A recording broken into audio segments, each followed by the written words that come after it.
All right, analysts, I know it was a very quick turnaround, but I hope you're ready to lock back in because we have our second matchup of the second round of the playoffs, which will be between the Detroit Lions and the Washington Commanders. This one won't have as many twists and turns, but there will be some big shocks coming up. Prepare yourself. So we will begin, as we always do, with the away team. So we'll begin with the Washington Commanders and Major Tuddy. Right off the bat, just to say the name is a mouthful, but we will go into our usual categories in terms of our initial thoughts, and the 3 C's being cuteness, clarity, and creativity. So when it comes to cuteness, this one may surprise you, but coming up in a little bit, you will understand why. I'm gonna rank the cuteness at a 7 out of 10. Now, if it was just this picture of Major Tuddy, I'd probably be forced to put him at, a 9. I'd say Toro still wins out for me, but there are some other moments that Major Tuddy has that forces me to put him at this 7. Now for clarity, I'm gonna have to put Major Tuddy at a 2 out of 10.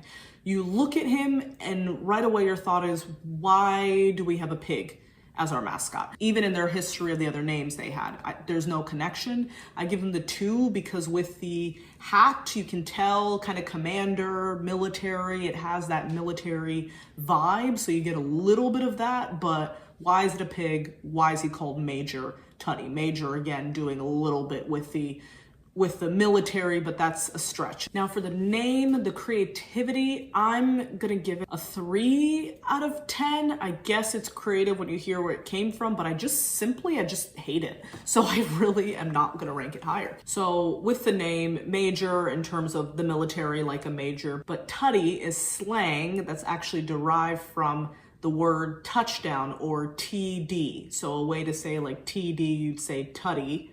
So I guess that's somewhat creative, but again, I hate it. And maybe you're starting to have a little inkling that something's off. Tuddy, who do we think would be the demographic that might use that terminology? We'll get there, but your suspicions, they're gonna be founded. You're on the right track. We're gonna get into some really murky and concerning waters with Major Tuddy. And so with this mascot, there's really little clarity. It forces you to do research right off the bat. And what I don't like about it is that we know the Washington Commanders have had some struggles with identity. Taking away their former name, they, for a while, were just the Washington football team until they became the Commanders. They've been kind of floating around in this murky water. And with this new mascot, so Major Tuddy actually came out in 2023. With this new mascot, there was a chance to really solidify their identity, to say, we are the Commanders, and come out with something that really showed that. Maybe lean more into the military general, which would have its own concerns, but still maybe lean more into that. But no, they added already to the identity confusion that they were experiencing rather than really creating a solid identity for their team. And I don't like that aspect of Major Tuddy. So where does a pig come from? This is to pay homage to a group of offensive linemen that they termed the Hogs back in the 1980s and the 1990s. Apparently this group was responsible for a good bit of Super Bowl wins that they had. And I guess apparently also there was a fan group known as the Hogettes that were fans that would dress up with pig snouts and everything to support the Hogs. So I guess I see their thought behind it, but still, does it make sense? Not really. Same thing with Kansas City and deciding to go with a wolf because some of their fans were named the Wolf Pack. Like, I get it, but not really. Do better. And so as always, we start with history so we can go back and see where our mascots came from and where they are now. The lore really adds a lot in terms of potentially adding points in terms of positives or taking away in a negative way. So we see that the Commanders only had one other unofficial mascot. So they didn't have another official one. They only had an unofficial one, who was a person known as Zima Williams. Put a picture of him here, dressed in the Chiefs attire, as we see. He was referred to as Chief Z, has no connection to Native Americans, was just a fan. And so they just decided to make this fan their unofficial mascot. So he started attending games in 1978. He unfortunately passed away in 2016, but just became their unofficial mascot there. So Chief Z, which, definitely some offensive stuff in there, which we're keeping that theme going. Seems to be the red team, so watch out. If your team has red in it, they're likely to slip up and throw something racist, something offensive down the line in their history. At least that's what we're seeing so far. So I'm gonna jump into the uniqueness, and this is where, if you're not sitting, I need you to, and I need you to just prepare as best you can for what you're gonna see, although nothing is gonna prepare you. And so the uniqueness that I would say about Major Tuddy is this aspect. Now, your eyes should have immediately gone to the hair. Now, I know you might be thinking, is that photoshopped, or did they just do this for a one-time thing for some reason? Nope. When he takes off his little commander hat, the hair is under. It lives there. So the hat's detachable. For some reason, they decided to put hair on him. It does have a nice fade in the back, I will say, but this is concerning for a level of reasons. And we'll start to look a little bit more into the social media and some of the things he's posting on Instagram to really see if our suspicions are founded, but this is a concern, and the hair, going back to the cuteness, is what brought him down for me. When he's wearing the hat, I think cute points, but once the hat comes off and this hair is revealed, no. So in terms of uniqueness, what we can see on his social media, on his Instagram, is similar to Rampage. He also does the walk-ins that the team will do. So dressing up in different ways and really making it kind of like a fashion show. And again, this is still pretty unique because not all mascots do this. So far in my research, it has just been these two that I have seen. However, as we're looking at some of the pictures, so this one, his walk-in, he has like a leopard print outfit, you know, the white kind of shirt under, okay, that says locked in for week 2. The next one we see, it gets a little more concerning. We see the ripped black jean, and we see the comment of like, not Thanksgiving, but I always eat, and then like a pig emoji, which I couldn't understand this. Maybe I'm slow, maybe somebody could help me, but I was like, is this a sexual thing? Like, I always eat, like, is he talking? I don't know. That is the only thing that went through my head. This is supposed to be a family mascot, so I can't imagine so. But really, the nail in the coffin for me was this last one, in which he is wearing a sleeveless hoodie, like straight up Bill Belichick with a sleeveless hoodie that says, do the work. Now, this is what confirmed for me the unfortunate truth that Major Tuddy is a fuckboy. Not only did the Commanders create a mascot that made no sense, but they made him a fuckboy. He literally looks like he is gonna ask the Commanders organization and say, hear me out. Like, I know I'm supposed to be a pig and have a pot belly, but like, what if I had a 6-pack though?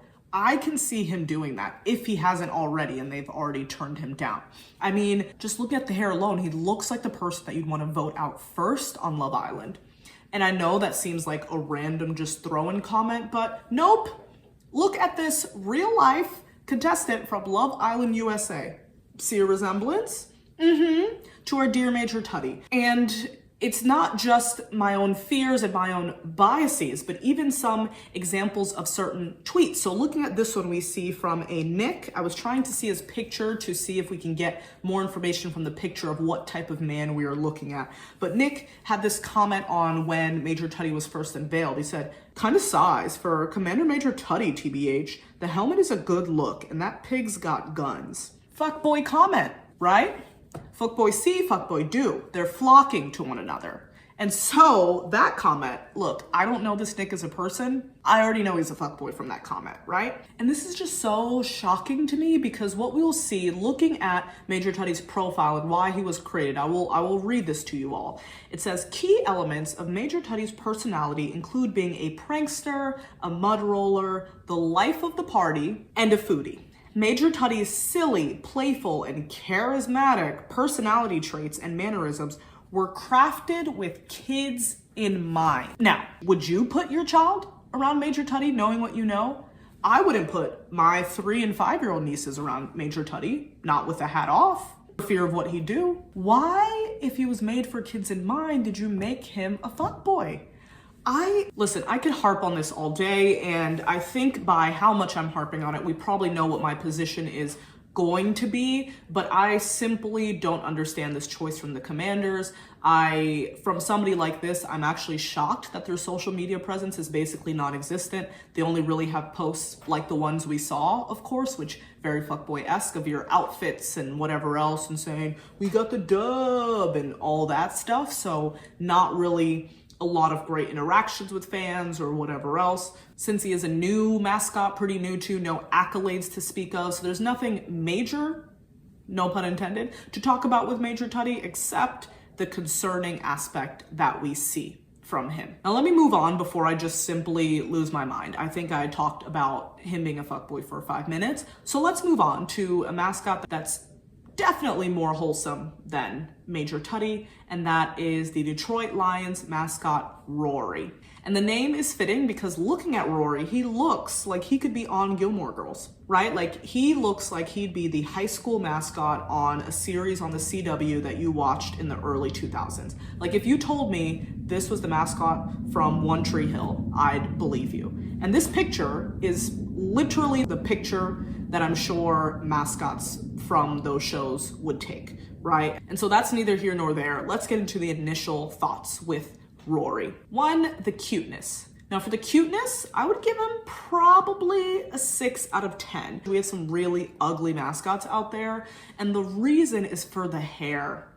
I do not like the hair. I see what they were going for with a lion's mane, but making it like stringy, I can't. He looks like his hair is greasy and he hasn't showered in decades. In some pictures, you can see that the barber, whoever cut this hair, needs to be locked up because there's not an even cut in place. And although it might look good maybe when you're running to have the strands going, after you've been running for some time and you stop, you look a hot mess. And so that's why I can't put Rory higher. As it stands, he's getting a 6 from me. So in terms of clarity, I will give him a 10 out of 10. Detroit Lions, he is clearly a lion, looks like their logo as well. So there's no confusion when you're looking at him, you know why this mascot is what it is. And same with creativity. I also would have to give him a 10. And I feel like this will probably be my only perfect 10.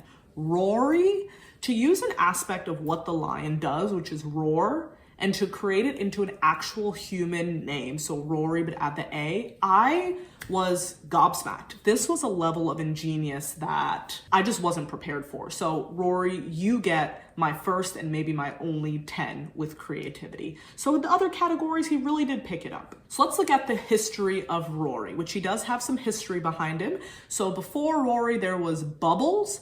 Don't ask me about the name. I do not know why. I couldn't find information on it, but they had Bubbles, who was around starting in 1934. We're talking Great Depression times, people. And I don't know, but I think, at least so far, that's the oldest mascot that we have. Now, Bubbles went until 2011 and was then retired for Rory. I know what you're thinking. 1934 to 2011, they definitely had a lot of people that were cycling through that mascot, because who can live that long? You would be correct. So the first person to be Bubbles in 1934 was a man named Moon Baker. And what I love about this history is that it was a family affair. Bubbles lived on for 60 years through 4 different Baker generations. That's right. The 4 different mascots in Bubbles were all a part of the same family. Now that is some wholesome history that I love to hear. So Bubbles, you get an A+ from me for that. And then Rory coming on in 2011. Again, one of the newer ones, not as new as Major Tutty, but still pretty new. But even in his short career, we see that he as well has some accolades to speak of. So he has been to the NFL Pro Bowl 3 times. That's right, 3 times. And his first being only 2 years after he debuted as Rory. So in 2013 was his first year. That's impressive to go 2 years out. That means that he was doing something right at that point in time. So pat on the back for you, Rory. And another fun accolade that I like to read is that he holds records at Ford Field, which is the field they play at, for eating the most popcorn in one sitting, giving the most hugs, and giving the most high fives during a game. Now those are incredibly impressive statistics from Rory. Now in terms of social media presence, Very basic, nothing to report of here. We just see it's very classic. He posts a picture of himself and, you know, we're getting ready for the game. So nothing that makes you hee, ha ha, or gasp in horror. So just keeping it very streamlined, very basic. This says a lot about Rory because really there's nothing that stands out too much about Rory. There's nothing to speak of. There's not too much that's innovative. He's kind of just a mascot. Right? And in this day and age, to be just the mascot isn't really enough anymore. Now, you've heard what I have to say about the mascots, but what do the experts say? So using our usual expert article, which is USA Today, where they ranked all the mascots in one, from 1 being the best to 26, 27 being the worst, we see something crazy happen here. We see Major Tuddy all the way up at number 2. Number 2. Compared to all the mascots we've seen so far, Toro at number 8, Rampage at number 11, Victor at number 4, we see Major Tuddy at 2. And this was immediately upsetting, immediately. But if we look closely, there are some things about this ranking and who ranked that could tell us a lot. First, we see that it was ranked by a man. And not just any man, a man named Brad. Now this brings concern because Brad in the hierarchy of names is probably just second to Chad. And so we see that he does have a fuckboy name, but we don't want to just put him in that category. It could just be his name's Brad. You know, he can't really control that. But if we look closer at what he wrote, he wants to have a beer with him. And like we saw from the tweet from Nick, Major Tuddy's fuckboy vibes, invites and brings others in. He's kind of like a siren, right, for other fuckboys. And so it is likely that's what occurred with Brad, obscured his vision. And so we're gonna put Brad's rating of Tuddy at a 2 with a grain of salt here. And then next we see Rory at 15, which is kind of apropos, right? It's kind of run-of-the-mill, somewhat in the middle, but even kind of a little bit to the lower end, because like we said, there's really nothing hugely notable about Rory. He's kind of just there. And so with all that being said, I am reflecting back on the wildcard games, and it makes a lot of sense to me thinking about how Major Tuddy and the Commanders were able to beat Captain Fear and the Buccaneers. Some of you might be unaware, but I consider, my personal opinion, Baker Mayfield of the Buccaneers a fuckboy himself.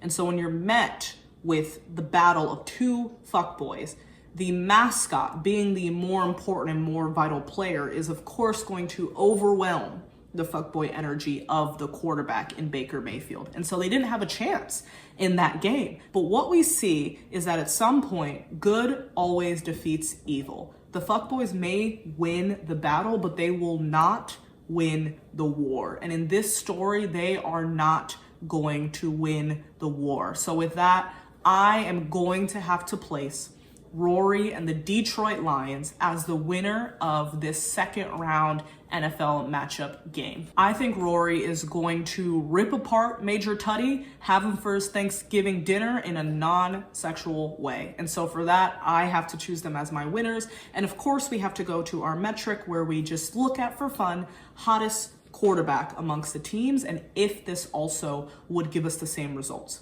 Now, thinking of our matchup today, we have Jayden Daniels and Jared Goff. Now, this one is going to be so difficult. I have no clue who's going to win the matchup between Jared Goff and Jayden Daniels. They're just so closely tied. Who could be the victor? So let's start with Jared Goff. Again, we talked about this in our first wild card game with the Vikings and the Rams. This is a basic white man. He just looks average, right? And so with that, I wanted to put into play, because especially, not just only, but especially with the more basic white men, a beard and or hat can really make some changes to their appearance. So what we see with Jared Goff is that he is significantly hotter with the hat. It's almost to the point where he should basically never wear a hat again. Oh, sorry, that picture of Dan Campbell getting there. Let me just try to, sorry, another picture of Dan Campbell. That is incredibly embarrassing. Okay, Jared Goff, excuse me, that was so unprofessional. Jared Goff, I mean, it is like offensive how much hotter he is with the hat, right? And so it's almost, not really, but it's almost like he might have a fighting chance against Jaden Daniels in this competition. However, though, I'm not crazy. I'm obviously going to pick Jaden Daniels as the one who is going to be the hottest QB, which we do see a difference. I voted Rory from the Lions to win the mascot, but now Jaden as the hottest QB. But of course, this is about the mascot, and so I'm still picking Rory and the Detroit Lions to take this matchup game. Let me know your thoughts as well, and let me know what you think about Major Tutty especially. This is my most disappointing of the games, but that's life, you know? All right, I will see you all in the next one.